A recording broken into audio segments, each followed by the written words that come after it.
Okay, so today we are reading from Bhagavad Gita, chapter 13. We continue on our journey. We are starting off with text number 27, 1327. For those of you that have been on this journey with me, thank you so much. We've been going right from chapter 2 all the way up till now, and it's been a great pleasure having all of you here. So chapter 13 is really getting into this, talking about the world that we live in and its nature.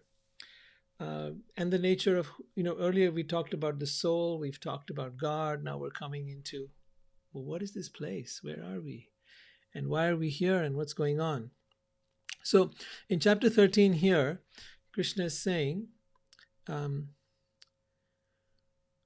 O chief of the Bharatas, whatever you see in existence, both moving and unmoving, is only a combination of the field of activities and the knower of the field. So there are two things at work. There is Prakriti, which is nature. Now, what is nature? You see a lot of stuff around you. You see forms, you see shapes, you see people, you see trees and mountains and rivers and oceans, and you see all of this incredible creation here. But what is behind the creation? And scientists would tell you it's energy, it's matter. Behind matter is atoms and protons. Behind atoms and protons are quarks, and behind that is waves and particles, and ultimately it's just energy. So we come to that, that's the term that they're referring to here 5,000 years ago, without having any kind of electron microscopes or fancy gizmos of any kind. They knew and they were aware of this energy. They called it Brahman. And so Krishna is saying here that whatever you see in existence, both moving and unmoving, so the moving, that is the living entities, as well as the unmoving, the mountains, the rivers, the oceans, is only a combination of the field of activities. Field of activities is defined earlier as this energy, right? This is the field of activities. This is that field, energy field, which has taken various shapes and forms. Like there is an ocean, and then the ocean, out of the ocean erupt waves. And we see the wave for a little while, and then it is gone back into the ocean. In the same way, we see objects, bodies like yours and mine, things that move in the world, animals, creatures, trees, and all of them arise out of this energy and then go back into this energy, right? So that all that you see and all that you hear and all that you experience in this world arises from the field of activities, that is this energy field, and is a combination of the field of activities and the knower of the field. So the knower of the field is consciousness. Consciousness, when it enters into matter, matter begins to move, right? When you put on your clothes begin to move with you, right? But as such, the clothes have no life of their own. You cannot, if you left your shirt or your trousers somewhere, they could not just suddenly start walking or moving. That would be a funny sight, right? So it's only because you're wearing them that they appear to be moving, but otherwise they have no life of their own. So similarly, you're wearing this body, and so this body appears to be moving. In and of itself, if the consciousness left the body, it would flop down dead. In fact, one may say that it was alive in that it was functioning. The heart was beating, the lungs were functioning, all of that was going on. But think of something that has no electricity in it, a light bulb from which the electricity is removed, a computer from which the electricity has been disconnected. It's powerless to do anything on its own. So it's a very strange experience. So often in our lives, we experience this feeling of powerlessness. And in my work as a therapist, I often come across people who hit that ground bottom, that low stage of their lives where they feel powerless. And they feel, as a result of which, well, because when you feel that way, the ego gets really rattled. It starts to feel like I'm not able to control anything. I'm not able to control the world around me. I feel helpless. It's such a phenomenon that occurs to all of us. And at some moment in another of our lives, the other moments we're struggling to be powerful, struggling to be significant, struggling to become, to make a difference, to matter, to have, to do. We're constantly trying to control the world around us. But life always brings us to our knees. Either it happens early on for emotional reasons or circumstantial reasons, or it happens because of illness, or it happens because of old age, or it happens because of death, or a combination of all the above. But ultimately, life brings us to our knees. It brings us to the reality that we cannot control anything, that nothing is really in our control. We cannot control our heartbeat or our breath, maybe for a few seconds, but that's about it. We cannot control other people, and the world that we try to control, the more we try to control it, the bigger mess we create. By the way, you're all welcome to ask questions. You can type them out in the chat box, or you can ask them, raise your hand, and I'll take questions at any time. So just know that your questions are welcome. I'm not here to just give a long lecture. I'm talking just to fill in the gaps between your questions. So I hope that you will take the opportunity. The idea of being here on Zoom with me is that you can ask questions. So feel free to do that.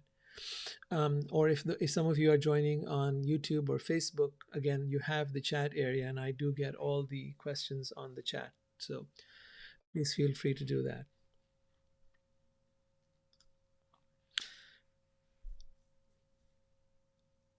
So Krishna was saying that whatever you see, both moving and non-moving, is a combination of the field of activities and the knower. So consciousness, there is the conscious energy, which is the soul, spirit, and it is within matter. And because of its presence, matter moves, right? You get in your car moves. You get in this body moves, right? It's a very simple, it's not, and then when it leaves the body has no more life of its own. That's the simple understanding.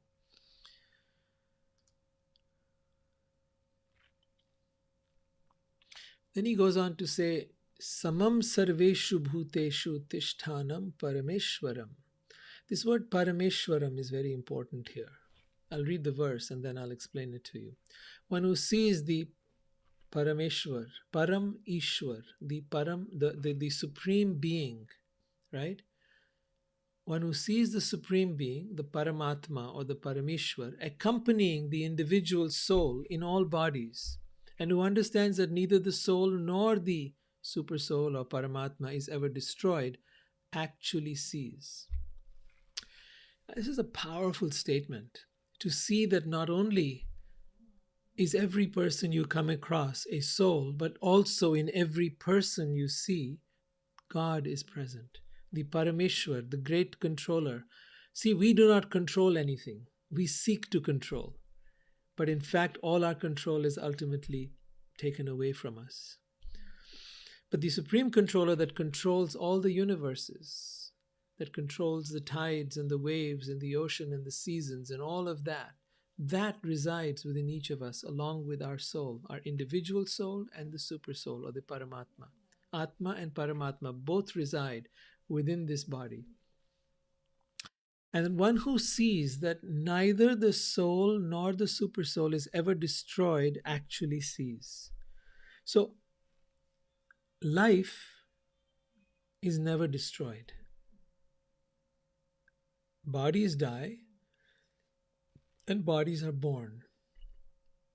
But the life which enters the body is neither born nor does it die. Think of the sun. The sun appears in the horizon every morning and it sets every evening, right? Has the sun died? It's gone away from your vision. You do not see it anymore, but it has not died. It has simply disappeared. It has gone somewhere else. So, in the same way, the soul leaves this body. Krishna says it in the beginning of the Gita, that the soul leaves this body and goes into another body at the time of death. One who understands this truly understands things as they are. So he says, one who understands that neither the soul nor the Paramatma, the super soul, is ever destroyed, actually sees. So consciousness is never destroyed. Consciousness is eternal. Sat, Chit, Ananda. Sat means that which is eternal. Thank you, Nivi. That says the same thing. Alka Nethani. Is that how you say it? But consciousness is never destroyed, nor is it ever created. Once you understand this, you were never born and you will never die. It's a very simple fact. So then what happens is it takes away the biggest cause of fear. Fear is what keeps this world running, keeps everyone running. Fear. What is the greatest fear? What are your fears? Think about them. What do you fear the most? Maybe in the chat area you'd like to type it out. Go ahead. Feel free to write down in the chat and I'll bring it up to everyone. What do you fear the most? The most. What is your greatest fear? Is it death? Is it sickness? Is it being helpless? Okay. Fear of being abandoned. Anyone else? So fear of being abandoned is fear of being alone. Would that be correct?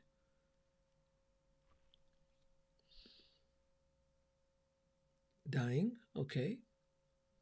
Anyone else?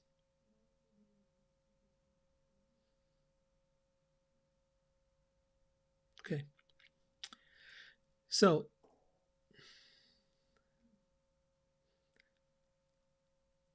the fear of death is perhaps the most pervasive. Then, of course, Swati, thank you for that. Being dependent on others. Mariah says probably dying.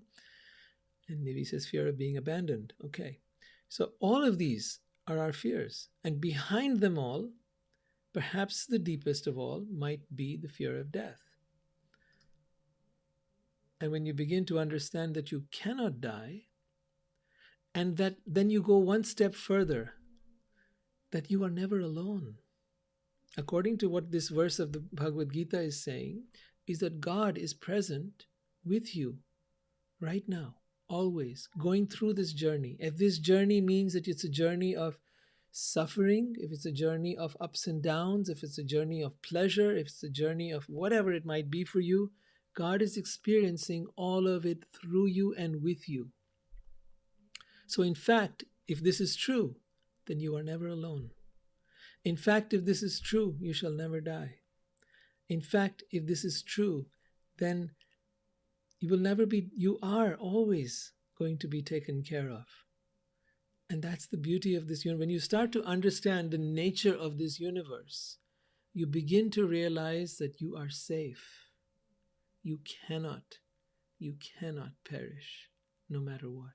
No disease can kill you, no old age can kill you, not even death can kill you. Nothing. You are invincible. Wow, what does that do? How does that change your world? How does that change your outlook? What would you do if you really deeply got this?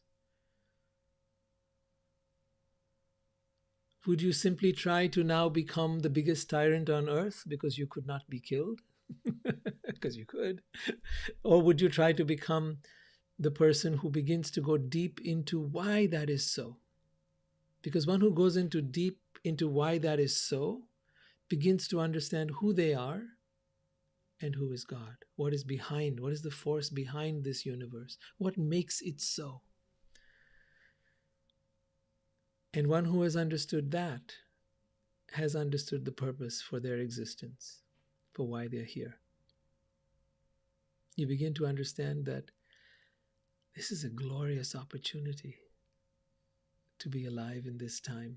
to be able to understand these things, to realize the true self, the truth of who you are.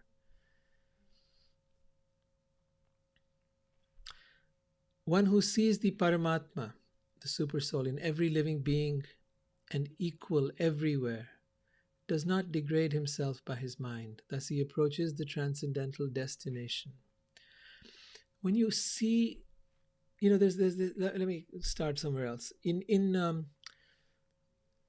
At least in the Eastern world, this is true, and I know particularly in India, that when someone comes to your home, there's a very common feeling people have, and this is at least in the older culture. Now I don't know how things are changing, but they see that when someone comes to your home, that person is an expression of God. They say you never know in what form God comes to your home. You never know in what form God appears in your life. So that whoever you meet, God is coming through that person. Whatever situation you have, God is coming through that situation. In whatever is going on in your life, whether that is the ups or the downs, whether that is positive or negative, God is coming to you in that. So try to understand this idea that has been around for so long, that God is good. This is a horrible idea. It's a limiting idea. God is not defined by good or bad. That is the understanding of many of the monotheistic religions. That's why they took the word good and turned it into God, and they took the word evil and turned it into devil. At least my speculation, but it does seem sort of like that. But what would be more relevant to say is that God is all that is, both good and bad, both up and down, both life and death, both creation and destruction. All of it is God. And you say, oh my gosh, then that which is evil is also God?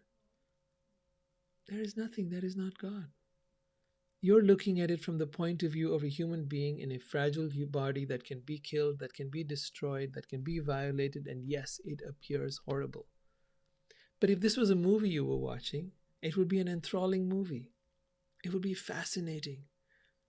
And you would give it an Oscar at the end because it was so dramatic, so powerful, so moving. The only thing missing in our lives, I think, is a movie score. If only we had that going on in the background. But hey, can't have it all. So the idea is this, that when you begin to see this life in that way, as a movie that is happening to you, in which you welcome all the situations and you realize that all of them bring tremendous lessons, tremendous experiences. These experiences are there to enrich us. Every person who comes to us, every situation that comes to us is something to be grateful for. Most people, they offer gratitude for the good things that happen in their life. Let's begin a practice of offering gratitude for everything that happens in our life, the good and the bad. Because good and bad are products of the mind. And when we go beyond good and bad, right and wrong, desirable and undesirable, then we go also beyond the mind. We go into a different realm altogether, and that is the realm of consciousness. And in that consciousness, there is neither good nor bad, neither right nor wrong. It is this concept of duality that has plagued religion for thousands of years. I was watching a movie called Philomena, and they were showing in there about the nuns, and there were 14, 15-year-olds who had got pregnant and been brought into this abbey, and they gave birth to babies, because in those days, I don't know, maybe 50, 60, 80 years ago, there was no place for a girl to go when she got pregnant.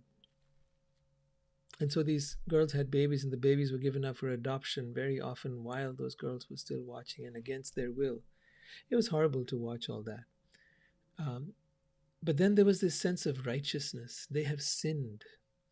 And because they've sinned, they deserve to be separated from their babies. And because they've sinned, they deserve to be punished.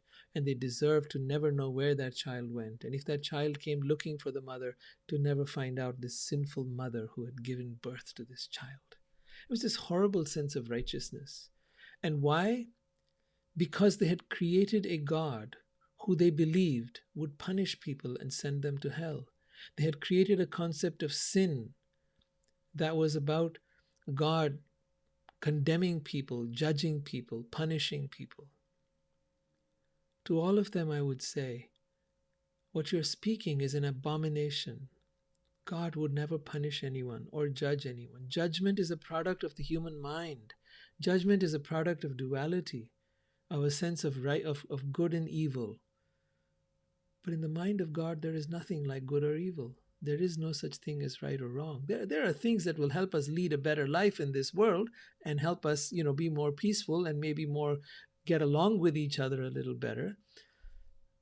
But there is no one who is going to judge you, and there is no one who is going to punish you, and there is no hell below us, right? None of that is true. All of that was man-made. Here, Krishna is pointing out that our vision needs to be to go, not to sit here and sit on judgment of people or of ourselves or of anyone else, but to go beyond the physical, to go beyond that which you see, to go beyond the virtual, the illusion of this world, and to see consciousness within each person, to see God within each person, within saint and sinner alike, or what you think of as saint, or anyone may think of as saint and sinner. To go beyond that and see the presence of God in everyone. That is the quality that will take you to the transcendental destination. See this, I'll read it to you. One who sees the presence of God in every living being and equal everywhere, not more in one and less in the other, but equal everywhere, does not degrade himself by his mind. What is the degradation by the mind? Judgment. What is the judgment? Right, wrong, good, evil, all of that. Thus he approaches the transcendental destination. You think the transcendental destination is somewhere out there? The transcendental destination is right here. That heaven is right here. It is when you go out of your mind. It's as simple as that. Get out of that grip that it has on you of good and evil, right and wrong. Now, it doesn't mean that there aren't consequences for our actions. That there are. That's not done by, there is a system that has been set up, right? A system of karmic reactions. I slap someone, they'll slap me back. I hurt someone, they may leave me or hurt me back. That will happen. Those consequences can happen in the course of this time, of this moment instantly, or they can happen over a period of time. However they happen, that's the only part that has been set up. Other than that, God is not sitting around watching everyone's deeds and punishing them. Or like Santa Claus even, right? What was that? How does it go? He'll give you, if you've been naughty or nice. They've created Santa Claus around their vision of God. That if you've been good, he'll give you presents and nice things. And if you've been bad, then he won't. No. This whole Christmas concept of Santa Claus is just crazy. Any questions? Anybody's got anything you'd like to ask or share?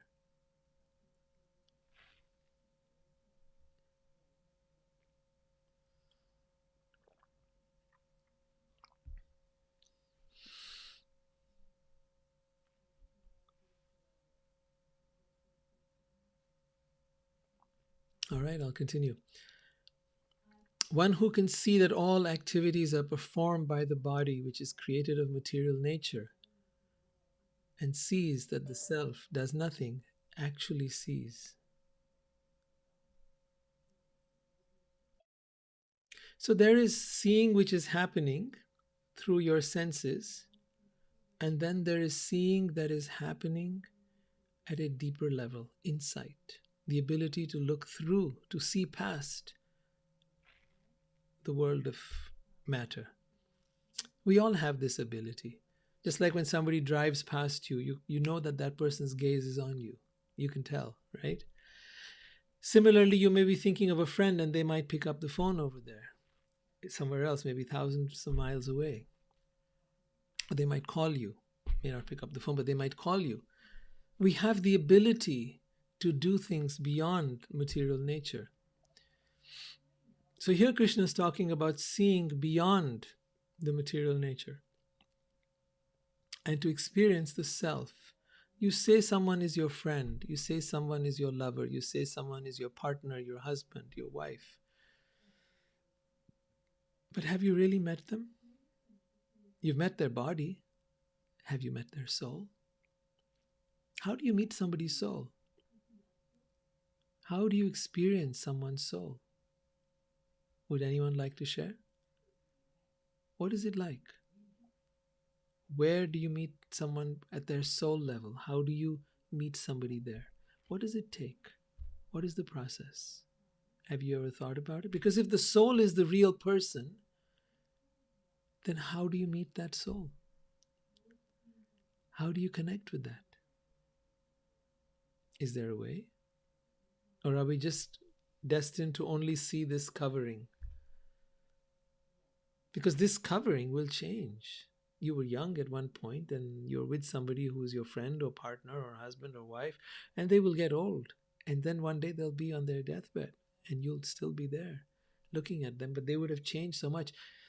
You know, my mom says this all the time. She says, I look in the mirror and I say, who are you? I don't recognize you. So this idea that, the body, because the body is constantly changing. So if you've met someone, who are you meeting? You're meeting the body. And Krishna is here going on and on talking about how one who sees the soul, the consciousness behind the body, is the one who really sees. So I want you to start thinking about this. How can you practice this? What would it take? How do you meet your own soul? People want to find their soulmate, right? You've heard this so many times, I'm sure. They want to find their soulmate. And to many of them I have said, first find your soul, then you will find your soulmate. Because once you know what your soul feels like, you will recognize another person's soul and where they're at. And although consciousness is the same in essence, the levels of consciousness vary from one person to another. The flavor of consciousness varies. Many would describe that consciousness is consciousness, and therefore it is the same in everybody. And there's an element of truth to that. But the interesting part is this, that to every truth there is the opposite, and both are simultaneously true. So while consciousness is consciousness, and at its core level it is the same in everyone, at the same time it is different in everyone. It is same and different. You have your own flavor of consciousness. Some call it your level of consciousness. I call it your flavor of consciousness, right? Like strawberries are fruit and peaches are fruit and plums are fruit. And yet they have their own flavor. We're all human, yet we have our own flavor. What is that flavor? That flavor comes as a result of the level of consciousness or the quality of consciousness that we have. And in some people, that consciousness has matured and become very ripe and become very sweet and become very delicious and become very yummy. And in some people, it's very sour and bitter because they're bitter about life and they're bitter about everything that is going on. So you'll experience different people with their different flavors of consciousness. And it's not about judging them. It's just noticing the variety that exists. The variety of flavors of consciousness that exist all around us. Consciousness is the same and yet different as it filters its way through this human body, mind, organism based on where it's at in its evolutionary journey.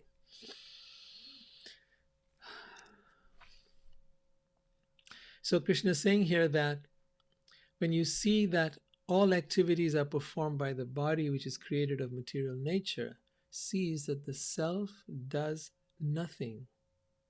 The self does nothing. Actually, the self, the soul, has been dormant all this time, witnessing your entire shenanigans, your entire life journey, and all this stuff you've been going through because the mind and the ego and the body have been in charge. And the soul has been sitting back dormant. So, how do you put the soul back in charge again? First, it takes choosing it. The soul is a question of choice. The soul being in charge is a question of choice. We have been given choice, free will. That free will comes from the first most important thing we are given here in this world. It means that you get to choose. Do I wish to connect with God, connect with my soul, or do I wish to forget about it? Now you say, well, why would you be given such a choice? What is the value of such a choice? That which created you left you here and gave you freedom to choose. Why? An interesting point to ponder. If you have any concept, I'd love to hear about it. I'll share with you what I've understood. But if you have something, I'd love to hear it first. Would anyone care to offer their idea of why we're here and that which is the source of all creation or God is not here and has left us here to go through all these ups and downs of life? Swati, you want to take a shot at it? Mariah?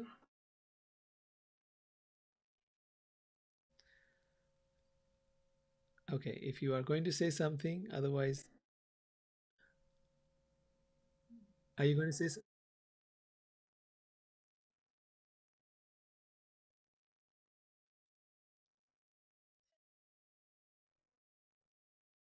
a minute, somebody is.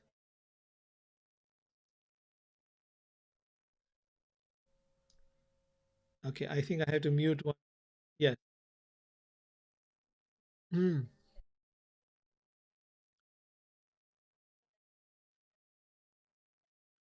right. Yes. And why give us this freedom? After all, if you can see, the way we've used that freedom has been terrible. We have not been very wise with that freedom. We've created a mess of this planet.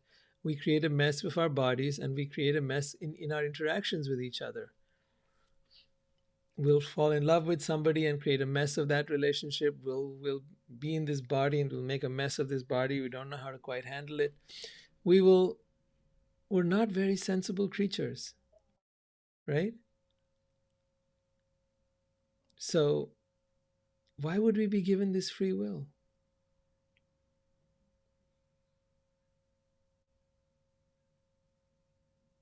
Why leave us here with so much freedom to do whatever we want, to be whatever we want, to think whatever we want, to create whatever we want? What is the design of this whole thing? What is the plan? Okay. And what is the destination of this evolution? What is the point of this evolution? Where are we trying to get to? Is there an end point or is it just an endless evolution into whatever?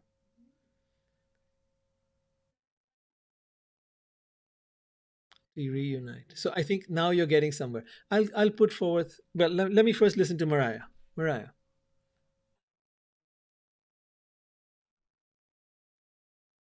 this is the question, right?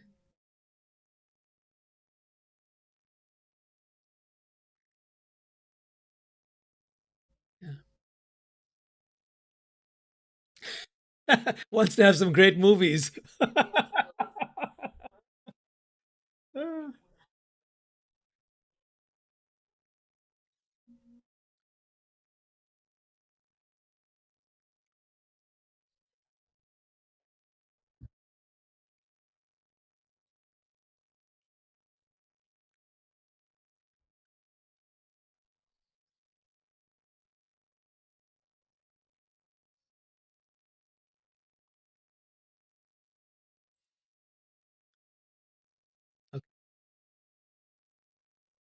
Mhm.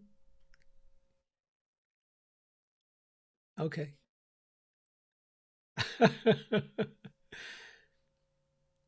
There is one thing that defines God more than anything else.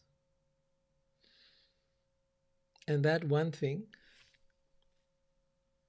would anyone want to take a shot at that? What is the frequency of God? What is the vibration of God? What is the energy of God? Okay. All right. Thank you. Amanda, did you want to say something too? Okay.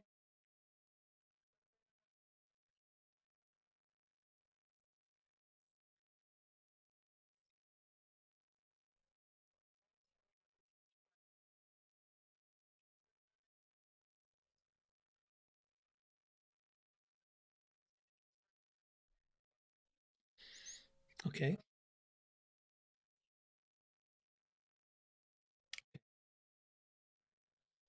Okay. For a lot of people, they will talk about karma as being the purpose for being here.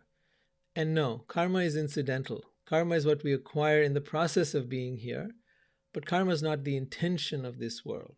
It's not for us to come here and go through karma and work through the karma and ultimately, resolve the karma. That's incidental. The real thing is what you guys have been saying, is love. The real thing is that God is the source of love. The highest vibration of God is love. And God has a loving relationship with each and every one of us. Now, as you know, love cannot be forced. Somebody may want to love you, but you may not want to love that person, right? Do you want to will you fall in love with every person that wants to fall in love with you? No. You're choosy, you're selective. You also want to choose. But God is not like that. It's a reverse scenario here. God wants to love everyone, but love cannot be forced or imposed. Love must be chosen. Love must arise out of freedom. It must arise from the freedom to hate, to reject, or to accept and to love. And to love on whatever terms you're willing to love. Are you willing to love just a little? Are you willing to love conditionally, provided you give me what I want, then I will love you? Or are you willing to love um, a lot more? Are you willing to love God as a friend, as a servant, as a child, as a parent, as a lover, as a husband, as a wife? How would you like to love God? So it's about giving you the freedom to love, and also to the degree you'd like to love and the nature of that love. You say, why? A lot of times people give the analogy that God is like the ocean and we are like, I also gave the analogy earlier, God, we are like the waves of that ocean. However, does that mean that God is impersonal? God is simply some energy and consciousness is just some light? Or is God a person? And this debate again has gone on for thousands of years. And I would say to you the answer is both. God is both an energy and a person. Why person? Because only when God is personified can there be a relationship with God. Can the soul and God enter into a loving relationship? If you simply merged with God and became one with God, as many schools of thought would tell you, and they are not wrong, that possibility absolutely exists. But it exists as a possibility that you can merge with God, merge with the light, be one with God, and then be annihilated in that place. You merge with the ocean of water and you become like the water. Others may choose to have a relationship with God. And that relationship with God is extremely ecstatic. It is like we all dream of finding the ideal lover, the ideal beloved. That, according to the bhakti saints and the Sufis and even the Christian mystics, that lover is God. And that relationship with God is like no other relationship of this world, because the relationship with God is free of ego. It is free of mind. It is free of all the wounding and the triggers and all the other stuff that happens in our human relationships. Now imagine that that is the relationship we have all been seeking. God is the one that we have been seeking. Through all our relationships, through all of our experiences, that's what we've been seeking, the ultimate love of all, the greatest love of all. Some would say the greatest love of all is to love yourself. Whitney Houston sang a song about that, right? No, but the greatest love of all it goes beyond that even. Self-love is the beginning of that journey, is the early stages of that journey, to love the self. But now go further. Go to the origin of the self. Go to the fountainhead, that which it all came from, and now you will have found the actual greatest love of all. So the greatest love of all is what this world is about, finding that. And yes, the loves that we find in this life are God coming to us through a lover, through a beloved, through a cat, through a dog, through the trees, through nature, and inviting us back home, back to God, saying, hey, come to me. But how will you experience God? In yourself, or in another, or all around you? And the answer to that is very simple. You will experience God in silence, in stillness, in a quiet mind. Because as long as the mind is going on, the mind is the veil that is keeping you from God. The mind is that curtain that will not allow you to see God and feel God and experience God. So your practice needs to be, it's not just about a meditation. It is about getting past your mind. How will you get there? There are two ways. You can struggle with meditation, or you can form a relationship with God. And then God gives you the vision with which to be able to experience God within yourself, within this world, and within others. That is what he did for Arjun when he gave him the vision to see. He says, I give you transcendental eyes with which you can see my universal form, how I am present everywhere. And it is that grace that we can call upon. I know that that is possible for all of us. I know that someone like me who struggled with that was able to experience it in some degree. And I know there is much more. There are those who have actually seen the form of Krishna and experienced him everywhere. So everything is possible. The important part is that we need to know why we're here. We are here with one objective, to find the greatest love of all. And for that, free will had to be given to us. I hope that gives some clarity, because you'll see eventually that is what every one of us seeks. From the dog and the cat to the child, every one of us seeks love. Why? Because that is our original relationship with God.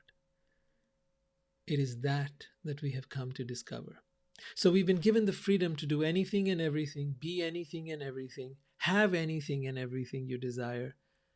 And when you found that none of this has satisfied you, none of this has filled that emptiness within your heart, within your soul, there is an emptiness, there's this gap within you that never seems to be filled by anything or anyone. Yes, for a little while it seems like it has. For a little while you're doing your magic carpet ride with a new partner or whatever, and you're having this wonderful experience. Yes. And for sometimes you get a nice house or you go on a vacation and it feels wonderful. It feels like everything is perfect. And then you're back to normal. Those things don't last. The gap is never filled. The hole in our heart is never filled until we find God. And one who has found God knows that they have found the greatest treasure of all. And that, when you have found it, no one can take away from you. That is eternal.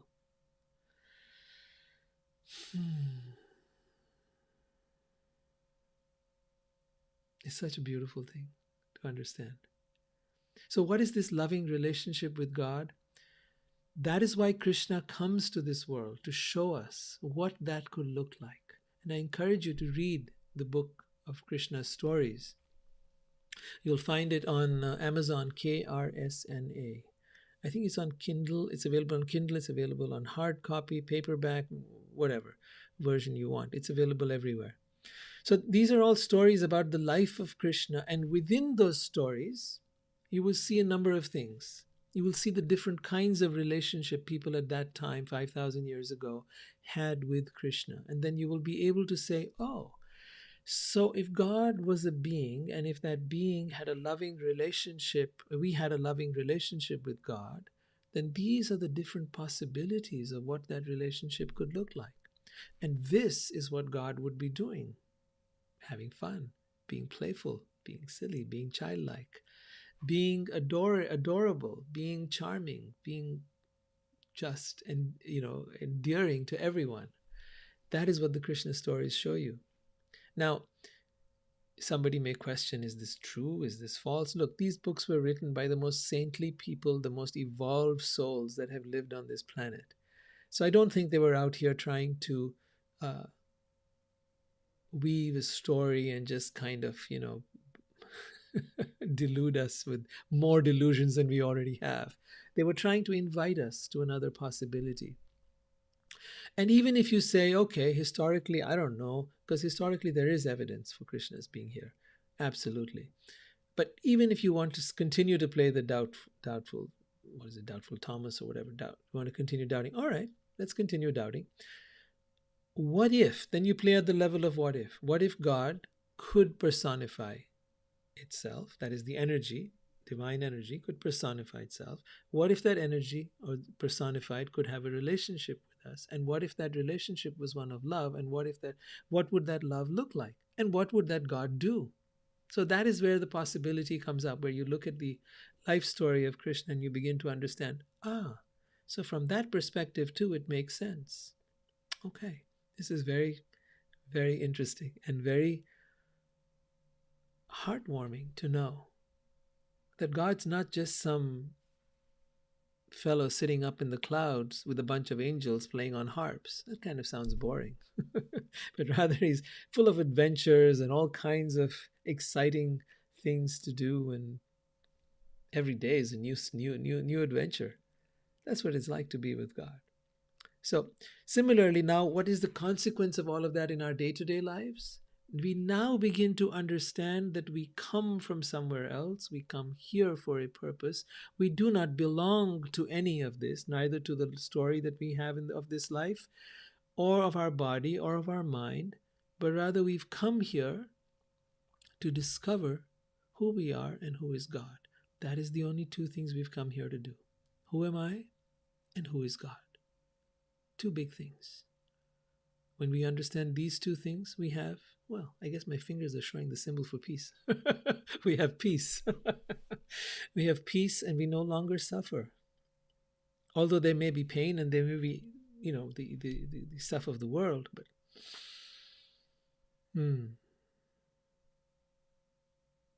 any questions? Does any of this make any sense? Am I like a fool babbling into the night? Or is there did you get anything out of this? Is there something you've understood or learned or would like to learn or would like to know? You're welcome to challenge and question. Nothing needs to be believed blindly. Mariah says, makes great sense. Thank you, Mariah. I don't think I can drag this up here. No.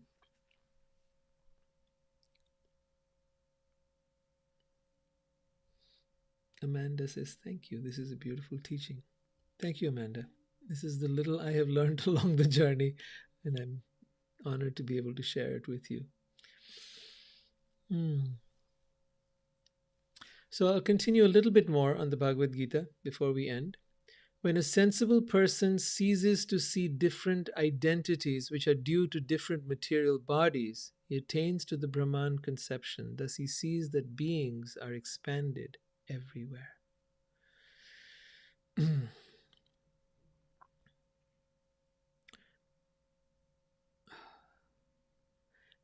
Right now, we see different identities. We have our own identity.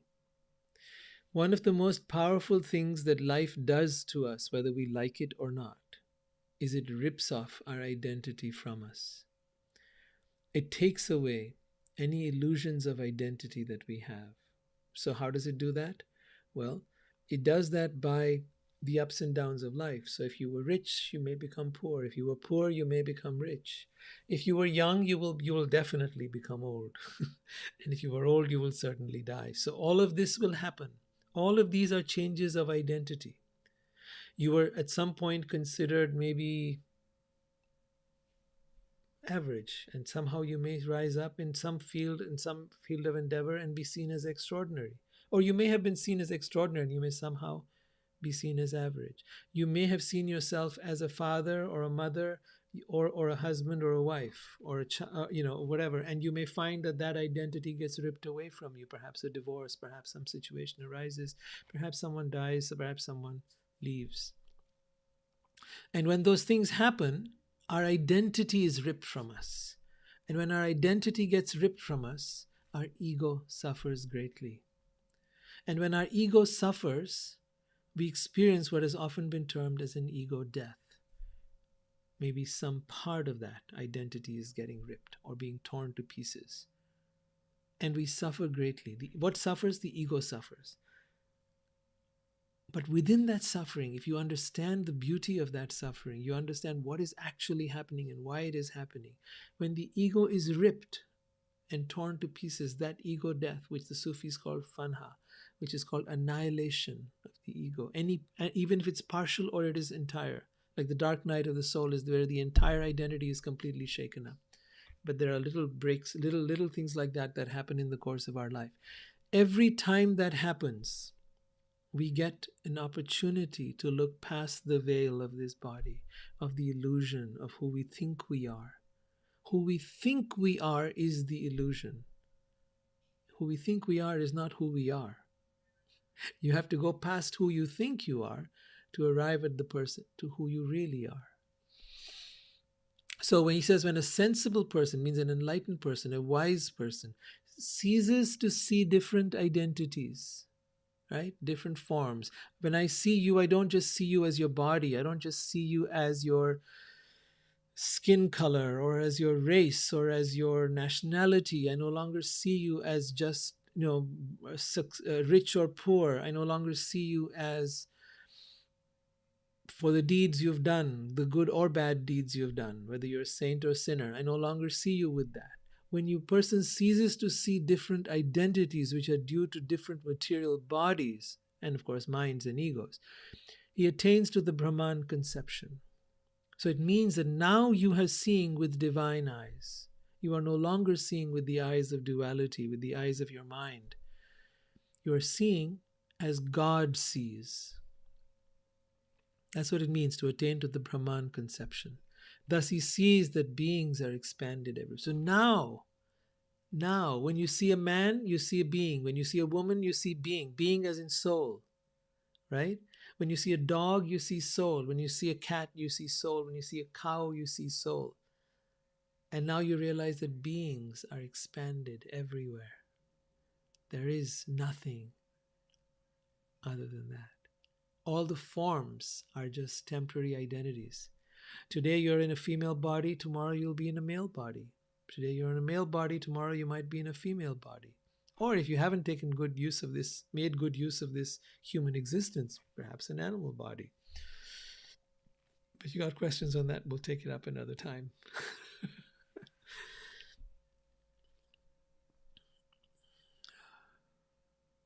Those with the vision of eternity can see that the soul is transcendental, eternal, and beyond the modes of nature. Despite contact with the material body, O Arjun, the soul neither does anything nor is entangled. Your soul has not been affected by this entire journey. Your soul has been witnessing it, experiencing it, waiting for the day when you will say, who am I? Why am I here? Your soul's been waiting for that day. At that moment, it will wake up. Hey, you finally remembered me. Oh my God. Yes, now we're ready. Right? The soul has been waiting for that time. Till then, it was witnessing. But when you touch on this very thing, when you begin to feel the energy of God within yourself, within nature, within others, when you begin to look to God to find out who is God, who is really God, not the God these people talk about, but God beyond religion, then your soul wakes up. And how will you know your soul has woken up? You will feel alive. You will feel vibrant. You will not be affected by the ups and downs of this world anymore. You will find yourself happy for no reason. Not ecstatic, joyous, jumping up and down happy, but just blissfully. You're living your life without a care in the world. You still got to deal with stuff, but that's about it. That's okay. Right? So that's what it means. The vision of eternity. Those with the vision of eternity can see that the soul is transcendental, eternal, and beyond the modes of nature. Despite contact with the material body, the soul neither does anything nor is entangled. And that is the place we need to come back to, our original nature. Not only is it about finding out who am I, but it is about coming back to our original nature and living as a soul within this world. Why would you want to do that? Because life gets to be pretty darn amazing. Life gets to be more blissful. Yeah, you don't need to work hard and struggle hard and prove anything or no. It's life is wonderful just because it is. Nothing needs to happen. Through the good and the bad, through the ups and the downs, life is wonderful as it is. That's the result. That's the outcome. Some people have called that heaven on earth, and that's what you'll experience because that's the nature of who you are. And once you've identified, once your identity has come back from all these layers of identity that you've created, that your mind has created, when you come back to the original identity, the original you, the original self, then there's no more suffering. And that's what we're here to do, to get free of all this. So, with that, we're going to wind up. Any last thoughts are most welcome.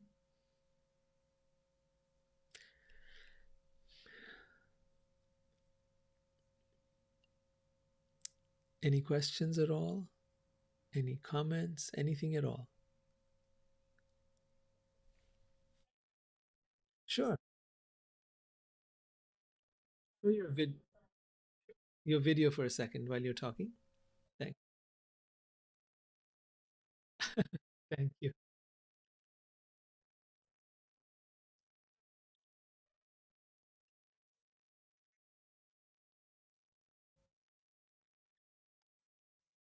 Yeah.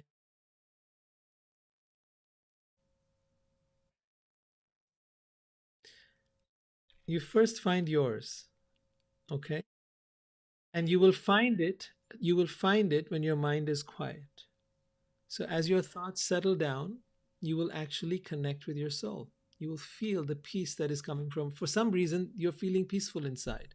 You have to ask yourself, why is it I feel peaceful every time I go within? Every time I take a few deep breaths and I come within myself, why do I feel peaceful? You are making contact with your soul. That is why. Its nature is peace. Its nature is that it is kind, it is compassionate, it is loving. All the qualities that we seek to have are already here. We don't, it's not that we have to cultivate them, they are natural to us.